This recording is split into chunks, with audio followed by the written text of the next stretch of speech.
Food microbiology BSc home science part 2 की इस class में आप सभी का स्वागत है। हम पढ़ रहे थे यूनिट फर्स्ट और आज हम इसके थर्ड टॉपिक का दूसरा सब टॉपिक संग्रहण की परिस्थितियों का खाद्य संदूषण पर प्रभाव, ऑक्सीजन व ताप इस विषय पर चर्चा करेंगे। जैसा कि टॉपिक से पता लग रहा है, हम पढ़ रहे थे कि जब खाद्य संदूषण होता है तो उसके ऊपर विभिन्न परिस्थितियों का क्या-क्या प्रभाव पड़ता है। तो उसमें आज का हमारा टॉपिक है कि जब हम संग्रह करते हैं किसी भोज्य पदार्थ को, तो वहां पर जो स्टोरेज कंडीशन है उसमें ऑक्सीजन की प्रेजेंस और कितना टेम्परेचर है या तापमान क्या है, इन दोनों चीजों का खाद्य पदार्थ पर जो सूक्ष्म जीव ग्रो करते हैं उनके ऊपर क्या प्रभाव पड़ता है। तो संग्रहण के समय उपलब्ध ऑक्सीजन की मात्रा एवं तापमान का माइक्रो ऑर्गेनिज्म या सूक्ष्म जीवों की वृद्धि पर बहुत अधिक प्रभाव पड़ता है। और यह प्रभाव कैसे पड़ता है, इसको समझने के लिए सबसे पहले हम देखते हैं कि ऑक्सीजन का क्या प्रभाव पड़ता है। किसी भी भोज्य पदार्थ पर उपस्थित ऑक्सीजन टेंशन अथवा ऑक्सीजन का पार्शियल प्रेशर तथा भोज्य पदार्थ की स्वयं की ऑक्सीकरण व अपचयन करने की क्षमता निर्धारित करती है कि भोज्य पदार्थ में किस प्रकार के माइक्रो ऑर्गेनिज्म विकसित होने की संभावना है। किसी भी भोज्य पदार्थ की ऑक्सीकरण अथवा अपचयन क्षमता निम्न बातों पर निर्भर करती है, जिसमें पहला है प्राकृतिक ऑक्सीडेशन रिडक्शन कैपेसिटी या प्राकृतिक ऑक्सीकरण अपचयन क्षमता। यह प्रत्येक भोज्य पदार्थ का प्राकृतिक गुण होता है। कुछ भोज्य पदार्थ ऐसे होते हैं जिनमें ऑक्सीकरण की क्षमता अधिक होती है और कुछ ऐसे होते हैं जिनमें अपचयन की क्षमता अधिक होती है। किसी भी भोज्य पदार्थ में ऑक्सीकरण और अपचयन की जो उनकी नैसर्गिक क्षमता है, उस गुण में परिवर्तन का विरोध करने की कितनी क्षमता है, यह भी निर्भर करता है कि उसमें किस प्रकार के माइक्रो ऑर्गेनिज्म विकसित करेंगे। तीसरा टॉपिक या पॉइंट है भोज्य पदार्थ का वातावरण से संपर्क, यानी वायु के नेचुरल वायु के या वातावरण के संपर्क में वह भोज्य पदार्थ कितना आता है, इस पर निर्भर करता है कि उसमें सूक्ष्म जीव वृद्धि करेंगे या नहीं। इसके अतिरिक्त भोज्य पदार्थ पर ऑक्सीजन का दबाव क्या है, अर्थात कितनी मात्रा में उस भोज्य पदार्थ को ऑक्सीजन मिल रही है, यह सब बातें निर्धारित करती हैं कि भोज्य पदार्थ की ऑक्सीकरण अपचयन क्षमता क्या होगी, और अंत में इसकी ऑक्सीकरण और अपचयन क्षमता के ऊपर यह आधारित है कि इसमें किस प्रकार के माइक्रो ऑर्गेनिज्म या सूक्ष्म जीव वृद्धि करेंगे।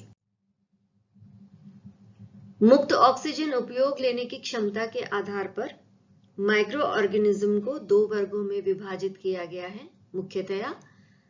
पहला है एरोबिक माइक्रो ऑर्गेनिज्म या एरोबिक सूक्ष्म जीव।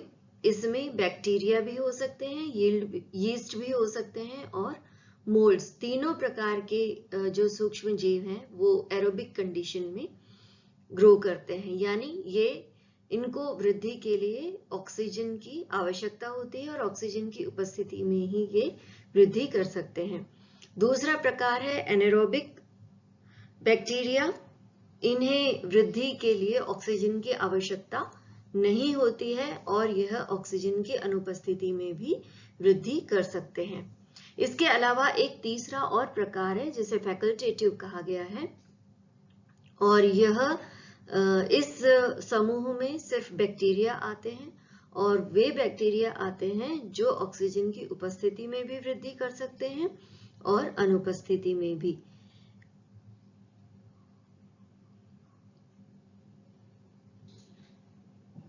उच्च ऑक्सीकरण क्षमता एरोबिक माइक्रो ऑर्गेनिज्म के अनुकूल है, तो यह फैकल्टेटिव प्रकार के जो माइक्रो ऑर्गेनिज्म है उनकी वृद्धि होने में भी सहायक है। जबकि निम्न अपचयन क्षमता अगर किसी भोज्य पदार्थ की है तो वह एनारोबिक व फैकल्टेटिव माइक्रो ऑर्गेनिजम्स के लिए उपयुक्त होता है। तो इस प्रकार से हमने जाना कि किस तरह से ऑक्सीजन की उपस्थिति और अनुपस्थिति में किस प्रकार के माइक्रो ऑर्गेनिज्म भोज्य पदार्थ में ग्रो होने की संभावना है। दूसरा मुख्य अफेक्टिंग फैक्टर है संग्रहण के समय भोज्य पदार्थ के संदूषण को प्रभावित करने का, वह है ताप अथवा टेम्परेचर। कोई भी भोज्य पदार्थ यदि स्टेरलाइज नहीं किया गया है और उसमें नमी की मात्रा पर्याप्त होती है और इसके अलावा उसको फ्रोजन नहीं किया गया है या शीतलीकरण नहीं किया गया है, तो यह समय के साथ खराब हो जाता है। भोजन -5 डिग्री से 70 डिग्री के मध्य किसी भी टेम्परेचर पर खराब हो सकता है, क्योंकि प्रत्येक माइक्रो ऑर्गेनिज्म की वृद्धि के लिए न्यूनतम, अधिकतम व आदर्श तापमान निश्चित होता है। इसका अर्थ यह है कि एक विशेष प्रकार के सूक्ष्म जीव की अगर हम बात करें तो उसके लिए वृद्धि करने के लिए न्यूनतम तापमान और अधिकतम तापमान, यह रेंज निर्धारित होती है और इसके मध्य कोई एक तापमान ऐसा होता है जिस पर वह सर्वाधिक वृद्धि करता है। अतः भोजन को किस ताप पर रखा गया है उसके आधार पर सूक्ष्म जीवों का प्रकार, वृद्धि की दर एवं मात्रा प्रभावित होती है। तापमान में जरा सा परिवर्तन करने पर जीवाणु की प्रकृति भी पूरी तरह से बदल जाती है कि उस पर किस प्रकार के जीवाणु या सूक्ष्म जीव वृद्धि करेंगे। अधिकतर मोल्ड्स और यीस्ट के लिए देखा गया है कि ये 35 से 37 डिग्री सेंटीग्रेड के ऊपर ताप होने पर वृद्धि नहीं करते हैं। अतः भोजन को बहुत ज्यादा गर्म करना आवश्यक नहीं होता है और हम उन्हें मोल्ड्स और यीस्ट से बचा सकते हैं। लेकिन ये सामान्य ताप पर सरलता से वृद्धि कर लेते हैं और यहाँ तक कि जमाव बिंदु पर भी भोज्य पदार्थ मोल्ड और यीस्ट से संदूषित हो सकते हैं। जबकि जीवाणु सामान्यतया रूम टेम्परेचर पर वृद्धि करते हैं, परंतु कुछ जीवाणु जिन्हें थर्मोफिल्स कहा जाता है, ये अत्यधिक उच्च ताप पर, तथा कुछ ऐसे जीवाणु होते हैं जिन्हें साइक्रोफिल्स या साइक्रोट्रोप्स कहते हैं, ये जमाव बिंदु पर भी वृद्धि कर लेते हैं। इसलिए मोल्ड्स फ्रिज में रखे भोज्य पदार्थों में भी उत्पन्न हो जाते हैं तथा थर्मोफिलिक जीवाणु गर्म ब्लांच की हुई मटर पर भी उत्पन्न हो जाते हैं। कच्चा दूध जब हम अलग अलग ताप पर रखते हैं तो उसमें अलग अलग जीवाणु उत्पन्न होते हैं। तो कौन से प्रकार के जीवाणु उसमें उत्पन्न होंगे यह निर्भर करेगा कि उसको हमने किस टेम्परेचर पर रखा है। जमाव बिंदु के करीब रखने पर ठंड को सहन करने वाले जीवाणु वृद्धि करते हैं, जैसे सूडोमोनास या एल्केलेजेंस। और यदि हम दूध को सामान्य ताप पर रखते हैं तो उसमें स्ट्रेप्टोकोकस लैक्टिस या कॉलीफॉर्म बैक्टीरिया उत्पन्न हो सकते हैं।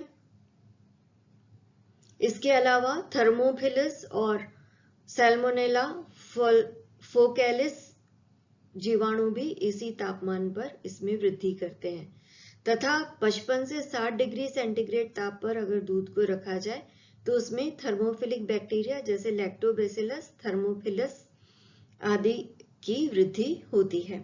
यह ध्यान रखा जाना चाहिए कि जिस ताप पर कच्चे भोज्य पदार्थ को रखा जा रहा है वह इसके स्वतः अपघटन को भी प्रभावित कर सकता है और भोजन पर माइक्रो ऑर्गेनिज्म द्वारा संदूषित होने की संभावना बढ़ जाती है।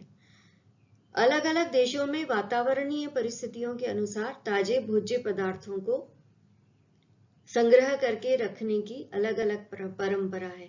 एक ही देश में मौसम के बदलाव के साथ भोजन को संग्रहित करके रखने के तरीके में भी बदलाव लाना चाहिए।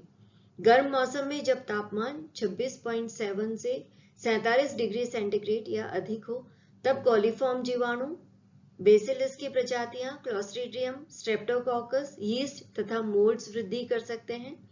इस प्रकार से उपरोक्त सभी कारकों का माइक्रो ऑर्गेनिज्म के प्रकार, वृद्धि की दर एवं मात्रा पर सामूहिक रूप से प्रभाव पड़ता है। तो आज का टॉपिक यहीं समाप्त होता है और अब नेक्स्ट टॉपिक के साथ मैं अगले YouTube वीडियो के साथ में उपस्थित होंगी। नमस्कार।